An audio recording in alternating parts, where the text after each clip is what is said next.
Yeah, it was one of the toughest time of my life because I had 2 times 100% and yeah, I was ill a lot and these kind of things because my body was just empty, you know. I can definitely be fighting for podium, 100%. I don't have one single doubt in my mind. Everything's laid out on the table for you to achieve the ultimate goal and you're not coming close to it. It's terrible, it's hard to accept.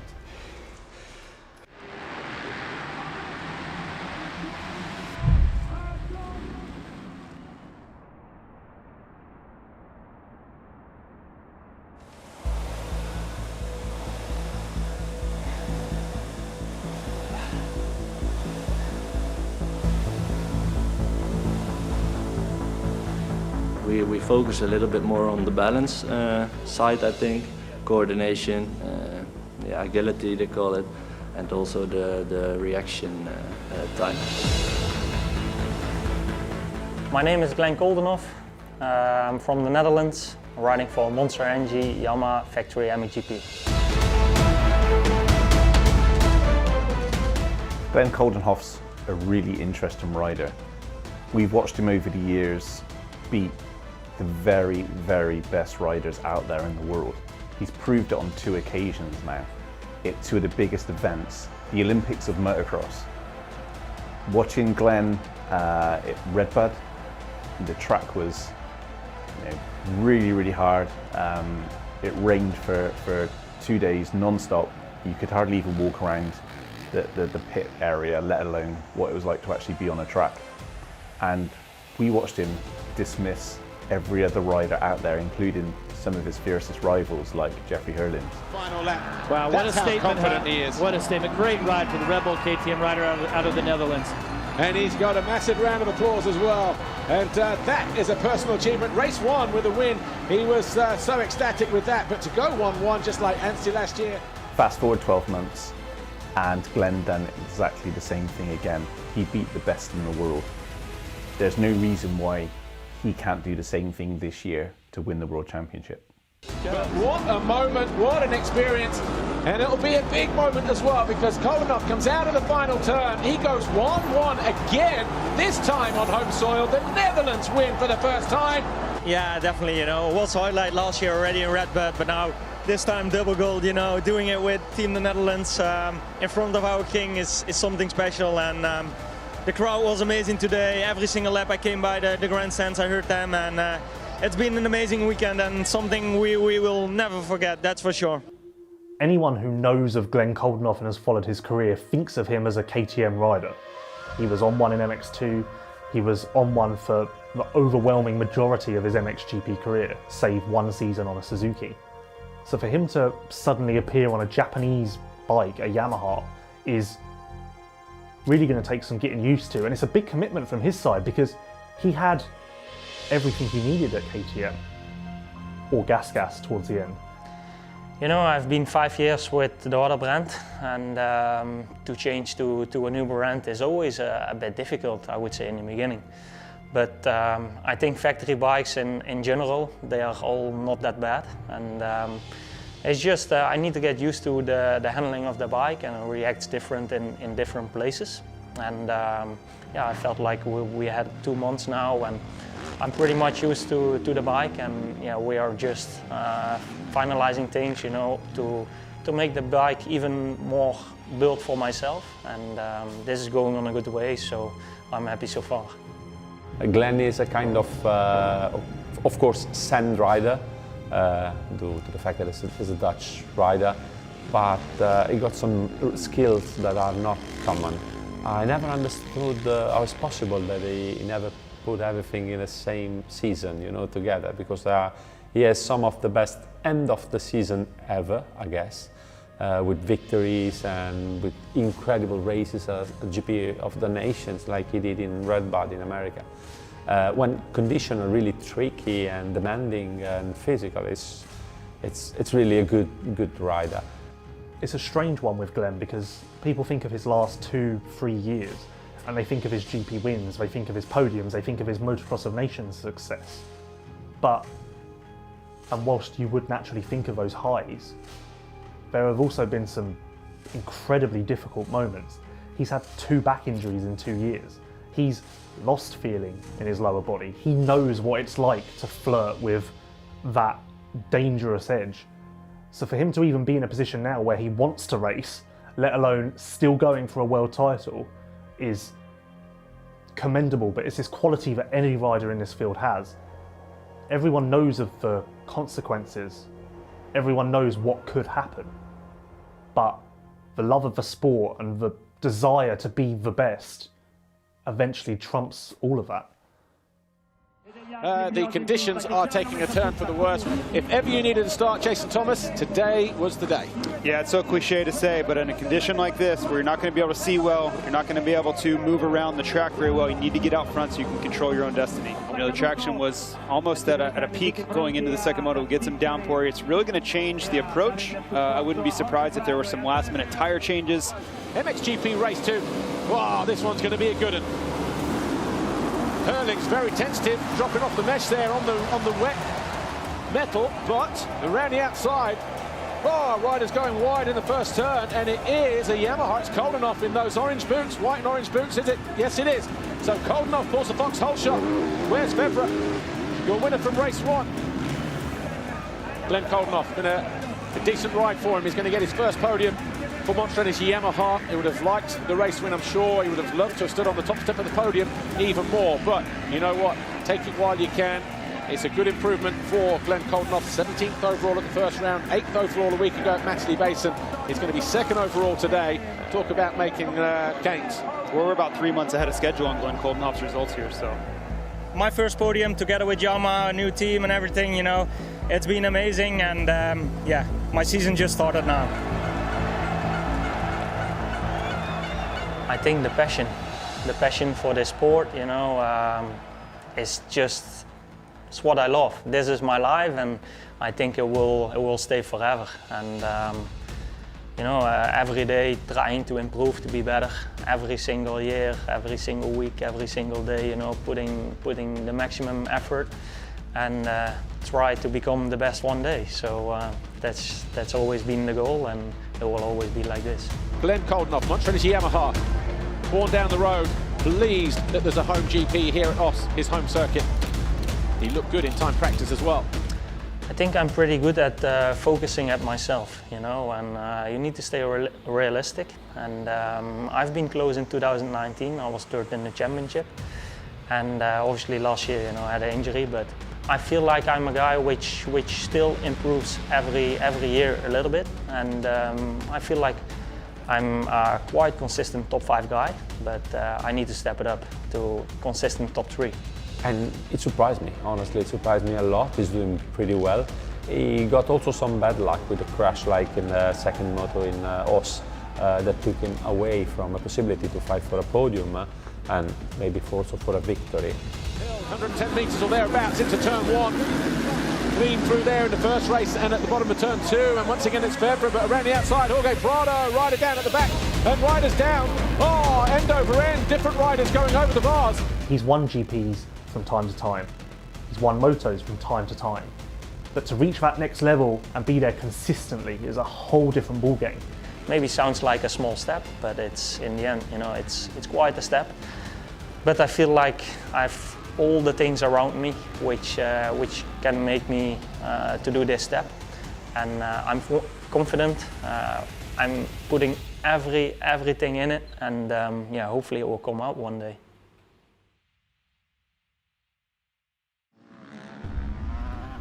The MX2 class is where some of the most promising riders in the world learn how to put all of the pieces of the puzzle together.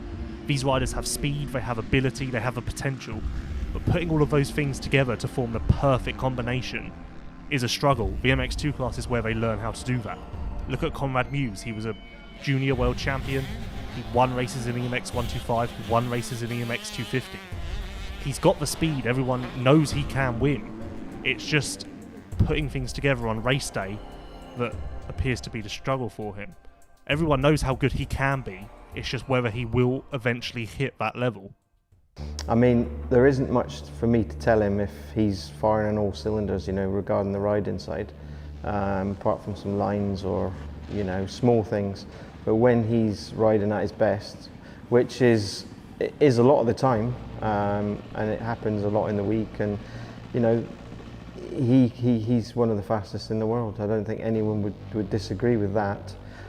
But it's the next bit, you know, that needs to happen on a Sunday. And last year we had, you know, glimmers of, you know, the Conrad that everybody knows, and he knows, and I know, and the team knows, came to race. Well, he's definitely not going to let Muse through, but then Muse tries to get alongside the factory KTM, just trying to get himself reorganised. And Muse goes around the outside, but runs out of real estate. So it's trying to bring that out in him every time. And he's quite openly honest that, you know, sometimes he struggles, and sometimes he doesn't, but we need to eliminate those days that he does struggle, and sometimes there's not an explanation for it. So you have to, you know, manage it, keep the morale up, keep the confidence up, keep the hard work up, you know, and yeah.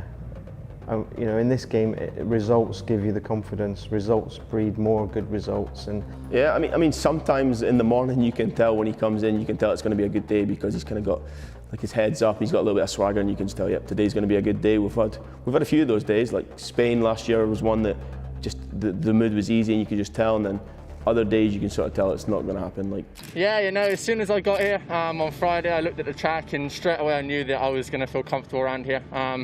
It's an amazing track. It's yeah, lovely venue, and I'm just feeling really good. This has been a build up now for a few weeks, so I'm over the moon to get my first pole qualifying. And yeah, I'm looking forward to the races. It's going to be nice to be the first bike out for sight and lap. It's obviously the first time in my career, so yeah, I'm looking forward to hopefully having 2 good starts and 2 solid races. yeah, I mean, it varies from week to week, day to day sometimes, and you get a feel in the morning how he's been, what's going on with the track. We had a deep sand track. What you know, has he had good results here before? What was he doing the week before? But lately, it's just been trying to get the confidence into him to get him to realise how good he is. Yeah, it's my home race for me, and the track's awesome, and I felt good in qualifying. It's all very close up there. But yeah, I'm super excited to get out there and put on a show for all you fans. All good? Yeah, you? Yeah. They blocked 2 off, so you were that green one there. Hey? Looks like you were that green gate. Where? 1, 2, 3, 4, 5, 6. Yeah, are they going to start from the inside? Yeah, 100%. Were they? 100%. Or from gate 1? I reckon. It's not frustrating, or it is a little bit, but it's almost like you just want more for him as well as the team. Like, we know it can be achieved, and we've seen it last year. We've seen glimpses of it, you know, like a 4th here and a 5th there, and it was consistent. And when you go back and actually look at last year, it was actually a really solid year for one moto of each GP. It was good.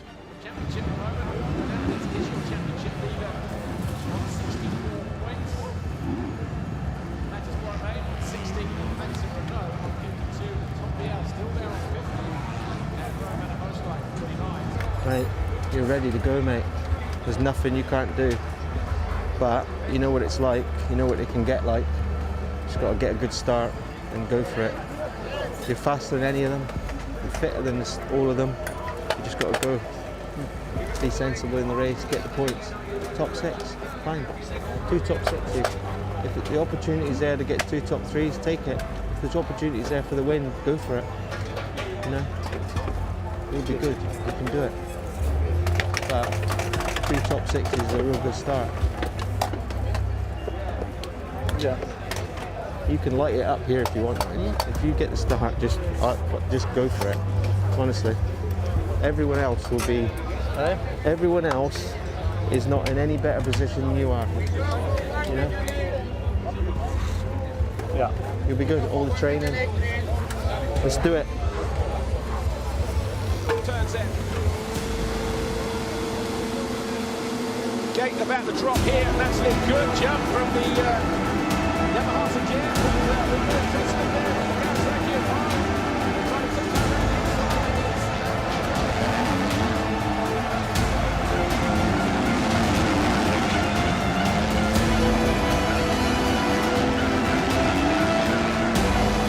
That's in the know.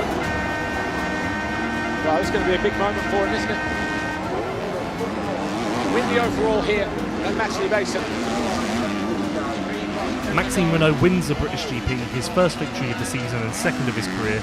Conrad Mewse crosses the line in 17th overall, not what the British fans would have expected from such a promising talent. But before Matterley, he was geared up for it. There was no reason for us not to believe he wasn't ready for it, and it just didn't happen on the day. It was one of those, you know, and he quite openly say that. He's not blamed the bike with anything. He's happy with the bike, he's happy with the suspension.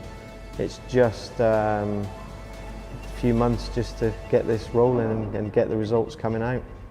There are many riders through the years who have had the speed and the ability to do the job, but their mind just lets them down. It's the same in any walk of life or any sport. Sometimes finding that mental edge can be the difference between struggling to reach your potential or maximising it. That's why some riders bring in trainers who have been there, done that, and maybe even gone through similar problems. Think of Mark Deruva, who took Paul Jonas to his first world title in 2017. He now works with the F&H Racing Kawasaki team, and namely Rowan van der Moosdijk, and he's trying to help him do the same thing, reach that next level and fulfill his potential that is so clear for everyone to see. Okay, my name is Mark de Reuver. I'm working for F&H Kawasaki Racing, and my job is trainer, mental coach, a shoulder to cry on, and the babysitter. Zie, hier moet je al rechtop gaan zitten. Hier, kijk, rechtop zitten. Niet vooruit, rechtop moet je. Je moet hem voelen. Zo, je moet hem voelen.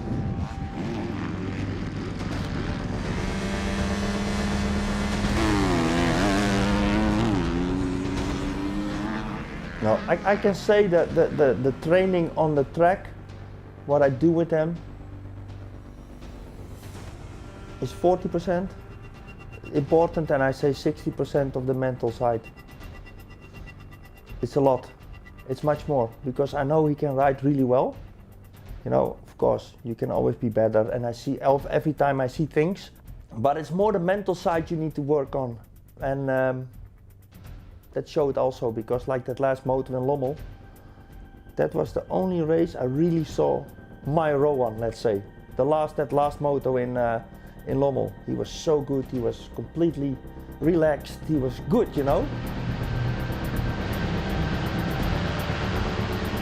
Great ride this from the F&H Kawasaki. Haven't seen too much of it, but he is also on the verge of making his own little piece of history. Rowan van der Moosdijk, the F&H Kawasaki rider, finally wins a race in MX2. Still in the last few weeks, I'm 3 years now with Mark, and still in the last few weeks I still learn from him. He always has new things, and then when in the night I lay in my bed, I think, yeah, how is this possible? I thought, like, this year, what can he say about me, because he knows me for 3 years, you know, and still he comes with new things, and that's what makes him so special. Zie je wat je doet? Je gaat ook weer helemaal zoals je gaat. Hop, zo met die kop eroverheen. Dan kijk maar naar je kont. Je moet naar je kont kijken. Kijk, die gaat omhoog. Ja. Zie je, en dan zo. Maar dan is die ding. Want hier is wel goed hoor, dit. Zie je, maar dan ben je te laat, hè? Zie je dat? Ja. Zie je hier nog steeds zo, helemaal naar voren. Ja.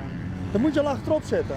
When he finished his career and he started to approach the career of a trainer, of preparing other riders, I was thinking, with all the mistakes he did, probably he knew really well what not to do, but would be able to teach them what to do. Super, gewoon. Dat is gewoon echt goede staat hoor.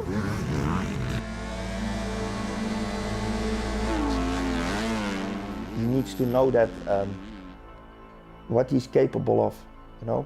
And sometimes I think he forgets that, or I don't know what's in his head, you know. I try to to reveal that also a little bit, but he needs to be more sure of himself, and he knows that. And when he's sure of himself, you get a repeat of that European Championship here and that last moto in Lommel. Of course, you cannot be always first, because you have pile-ups in the start or something happens, but that's motocross. But he needs to start believing in himself before the start already. It's important. Yeah, of course, home GP is always a bit different. I want to do good here. The crowd is amazing. It's nice to be back with them. and yeah, I want to give them something back. And I've been quite consistent the first few rounds, and I want to be on the box. I always had it a little bit, also when I was younger. I became a few times Dutch champion and still thought that some guys were better than me. So I think it's also a little bit of myself. But yeah, also when Mark say to me how good I am, or many other people, yeah, there's still a little bit of yeah, thought that maybe someone is better, and that needs to be out. And yeah. Next 2, race 1, 30 minutes plus 2 laps about to get underway here. Who will it be that grabs that all-important foxhole shot? The 5-second waters turn. Brace yourselves. From the middle of the box, the gates came yesterday in the European Championship races, and already swinging wide, and maybe wider than they needed to be. 1 or 2 riders.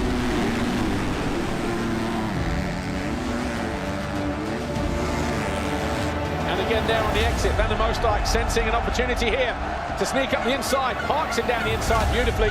Van der Moosdijk now up into 3rd place. And Van der Moosdijk, good through that long sweeper and into the face of the jump, because he got alongside Rennie Hoffer, has easily taken 2nd position. Well, the problem is in my whole life until today, I cannot lose. I hate losing. That has been I think we say it in Holland, the red line in my career. For the final time. Oh, a couple of itchy trigger fingers there. So Geerts leads, De Wolf 2nd, Beaton 3rd, Guadagnini 4th, Fernandez, Renault, Hoffer.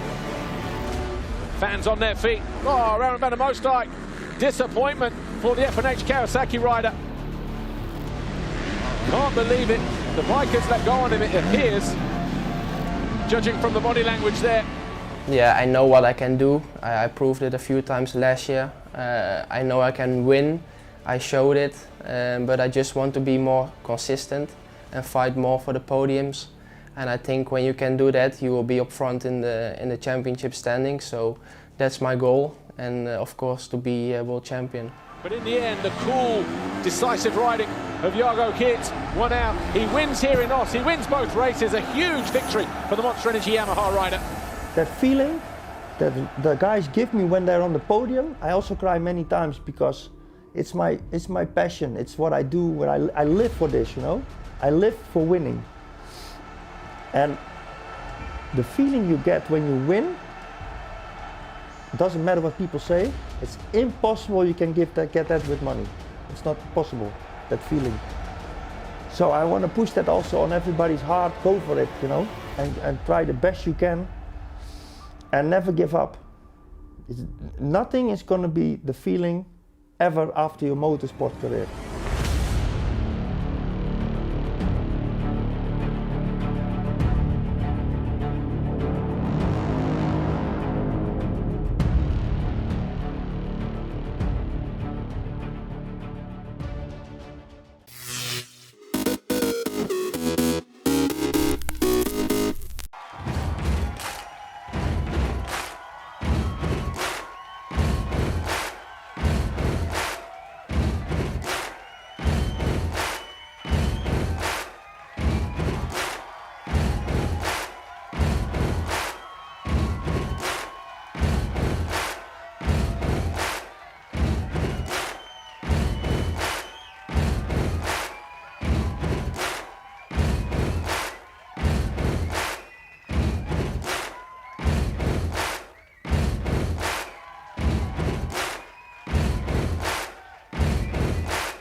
1, and liftoff.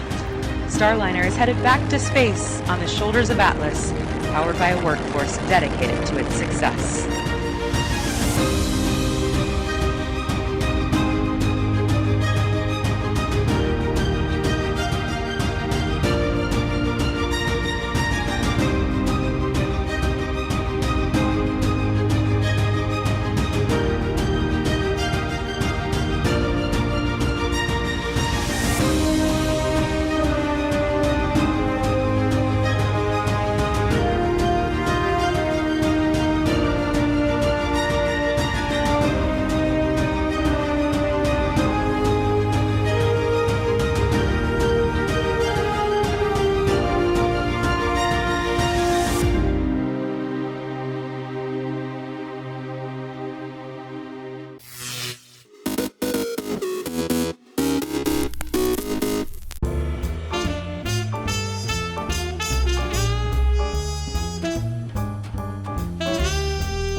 December 10th, 1964.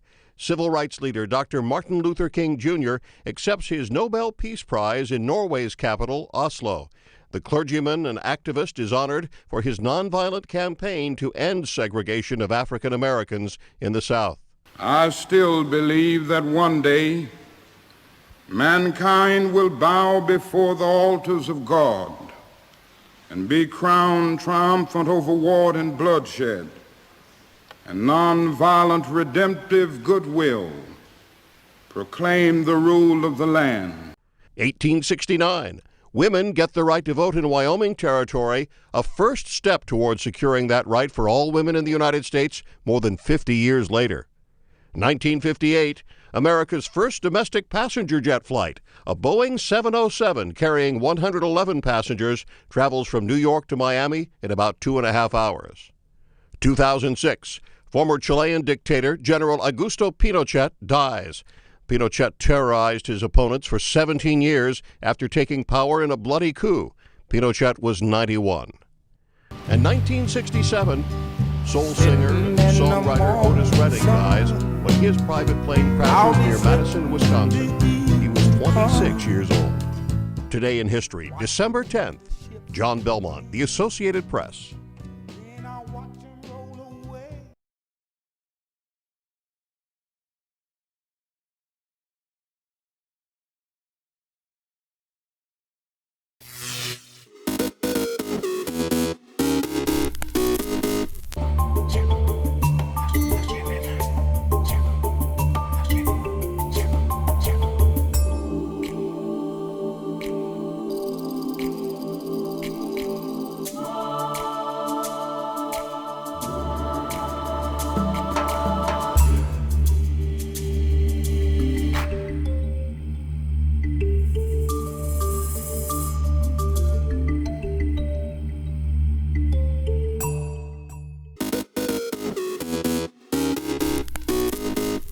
Welcome back in our studio, and in today's news,